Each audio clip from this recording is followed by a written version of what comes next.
তারা বিশ্বাসযোগ্য মিথ্যা কথা বলতে পারে, তারা বিশ্বাসযোগ্য কাগজপত্র তৈরি করতে পারে ওখানে বসে বসে, কিন্তু তারা দেশে আসার কোনো সুযোগ তারা পায় না।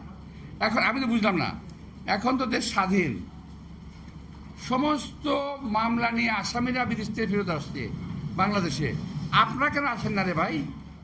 আপনারা কেন আসেন না দেশে? আপনাদের তো দেশের প্রয়োজন। আমি বলতে যাচ্ছি, এই দেশের মানুষের আপনাদেরকে প্রয়োজন আছে, আপনারা আসেন, আপনারা এসে দায়িত্ব নেন, কথাবার্তা বলেন, কাজ করেন, অনেক কাজে লাগবে, কিন্তু আসেন না কেন ভাই? এই জবটা একটু দিয়েন। খুব আজে বাজে কথা লিখতেছে, মনটা খারাপ হয়ে যায়, আসলে খারাপ হয়ে যায়। কিন্তু দেখলাম ও মা আমি না, আমাদের মির্জা ফখরুল ইসলামগুলো ধরছে, তারপরে দেখলাম খসরু সাহেবেরও ধরছে, তারপর দেখলাম সালাউদ্দিন সাহেবেরও ধরছে, আমার ভাতিজা ইস্তাক সাহেবের ইস্তাকটা ধরছে। আমাদের গতকাল দেখলাম অ্যাক্টিং চেয়ারম্যান তারেক রহমান সাহেবকেও বলছে, ওটা বলছে আরেক লোক। অর্থাৎ আপনি খেয়াল করে দেখেন, অন্য কোনো জুনিয়র নেতার সম্বন্ধে কিন্তু কিছু বলতেছে না, শুধুমাত্র যারা বিএনপির মধ্যে একটু মানুষজন লাইক করে, পছন্দ করে যাদেরকে, এদের বিরুদ্ধে লিখতেছে কয়েকটা লোক।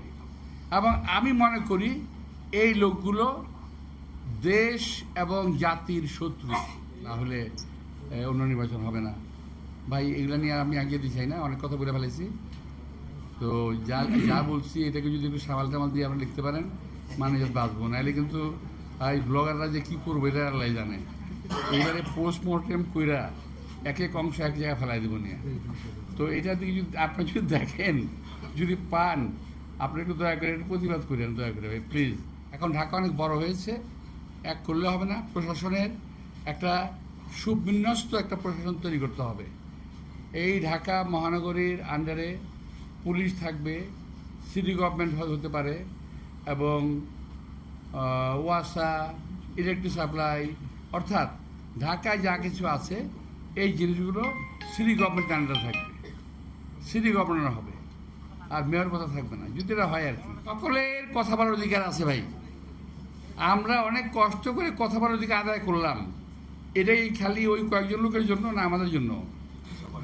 আমাদের কথা বলার অধিকার আছে, আপনাদের কথা আপনারা বলেন। আমি বলছি সত্যি কথাটা বলেন, মিথ্যা কথা বলে কারো চরিত্র হনন করেন না।